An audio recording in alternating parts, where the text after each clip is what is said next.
Welcome back to all about crypto. So बात करेंगे एक पर्टिकुलर स्पीच की जो पार्लियामेंट में रिसेंटली हुई and it is quite amazing कि क्रिप्टो के बारे में फाइनली किसी ने इतने अच्छे लेवल पे समझा है, बात की है और पॉजिटिव पॉइंट रखा है, ना कि सुशील कुमार मोदी की तरह जो बिल्कुल बेसलेस बकवास पॉइंट रखे थे। इसको मैंने इस वीडियो में कवर किया था, आपने देखा होगा। इसमें कुछ नहीं, बिना सिर पैर की बातें कि मतलब कि बस वही मनी लॉन्ड्रिंग, उसके अलावा जो पॉजिटिव साइड क्रिप्टो कुछ भी साइड आउट नहीं किया।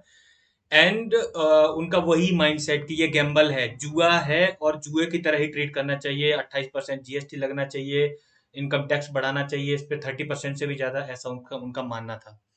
तो उस बीच में जो इन्होंने प्रियंका चतुर्वेदी, अब ये इनका जो एमपी राज्यसभा की हैं, लेकिन ये शिवसेना से हैं, और इन्होंने जो बोला है वो बहुत अमेजिंग है। आपको पूरा वीडियो में देखना चाहिए। हम ज्यादा डिटेल में वीडियो को बड़ा नहीं करेंगे, बस इनकी स्पीच सुनेंगे and that will be the end of the video.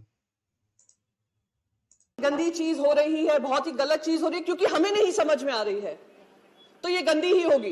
ये बिल्कुल मुझे वो बात याद आती है कि बच्चों से कहा जाता है बचपन से ही, और हमारे भारत में ये विशेष करके होता है, तुम अगर इंजीनियर बनोगे, डॉक्टर बनोगे या आप चार्टर्ड अकाउंटेंट बनोगे, वही करियर होते हैं, बाकी सारे करियर गलत होते हैं।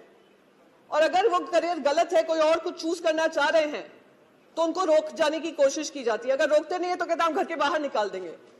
तो ये बिल्कुल वही हालत हो रही है क्रिप्टो के साथ, क्योंकि हम नहीं समझ पा रहे हैं कि क्या है उसके मंशा, क्या है इंटेंशन, क्या है एम्प्लॉयमेंट जनरेशन की कैपेसिटी, क्या है इनेबलिंग इकोसिस्टम बनने की जरूरत, क्या है वेब 3.0 क्या है। तो इसलिए हम उसको टैक्स भी करेंगे और हम उसका क्रिप्टो रेगुलेशन भी नहीं निकालेंगे। सर, मैं एक चीज यहां पर बहुत इंपॉर्टेंट, दूसरी चीज यहां पर कहूंगी। मैंने आपको कंप्यूटर का उदाहरण दिया, ऐसे ही इंटरनेट जब आया था, देश में ही क्या दुनिया में, हर डिस्ट्रप्टिव टेक्नोलॉजी आपको भी डिस्टर्ब करेगी, पॉलिसीज को डिस्टर्ब करेगी। और हमारी जिम्मेदारी बनती है कि हम उस टेक्नोलॉजी के आगे बनकर एक रेगुलेटरी फ्रेमवर्क बनाएं और इससे हम घबराएं नहीं। आज जब इंटरनेट आया, सबसे ज्यादा अगर फायदा हुआ तो हमारे ही देशवासियों को हुआ, पर दुख इस बात का होता है क्योंकि हम उनके लिए एक इनेबलिंग इकोसिस्टम नहीं बना पाए, उस वजह से वो दूसरे देशों में जाकर, आज आप कैलिफोर्निया देख लीजिए, यूनाइटेड स्टेट्स देख लीजिए, यूरोप देख लीजिए, जो जो बड़ी मल्टीनेशनल्स हैं, टेक्नोलॉजी रिलेटेड कंपनीज हैं, उसको हेड हमारे इंडियंस ही करते हैं। तो आज वही टैलेंट अगर हमारे देश में ऐसी कंपनीज बनाता, तो क्या हमारे देश को फायदा नहीं होता? Sir, I will just conclude with just one last bit कि sir, we are living in the world of web 3.0. Either we choose to bite the bullet or we dodge the bullet. If we bite the bullet, we will be able to create an enabling ecosystem for our youth and empowering them and empowering the economy. If we choose to dodge the bullet, we can continue to feel great that Indians are doing well abroad. Thank you. And we can conclude, sir, just one last second, sir. We can continue to take pride in the reflected glory, but at the cost of empowering our own nation. So I would request the finance minister to think about it, and thank you so much.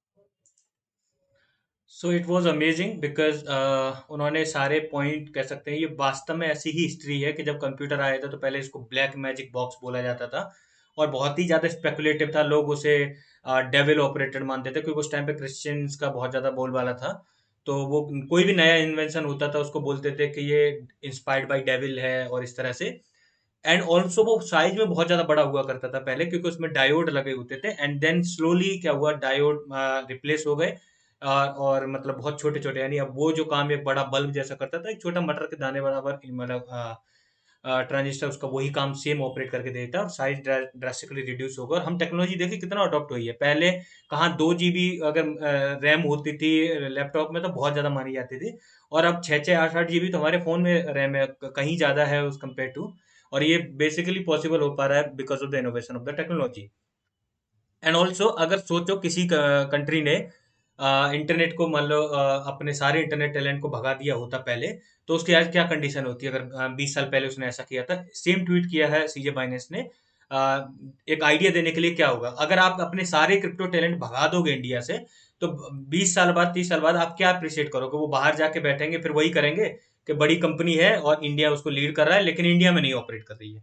तो ये बहुत ही अच्छा इन्होंने point रखा है, बहुत ही valid point है and we must appreciate it कि फाइनली किसी ने उसके पॉजिटिव साइड रखी है कि आप अगर समझ नहीं पा रहे हो डजंट मीन के बुरी है। और वास्तव में बहुत ज्यादा स्टीरियोटाइप वाला सिनेरियो होता है इंडिया में, एंड लीक पीटने वाला ही काम होता है कि मतलब लीक पीटो तो सही है, गोबर गणेश बने रहो तो बहुत अच्छा है, और अगर आप थोड़ा भी हटके अगर सोचोगे, थोड़ा लीक से डिफरेंट जाने की कोशिश करोगे, तो लोग आप पे पॉइंट आउट करना शुरू कर देंगे, and they declare you like, मतलब कह सकते हैं आप पूरा ऑफ ट्रैक जा चुके हो, ऐसा डिक्लेयर कर देंगे, और पूरी तरह से ऐसा होता है सोसाइटी में।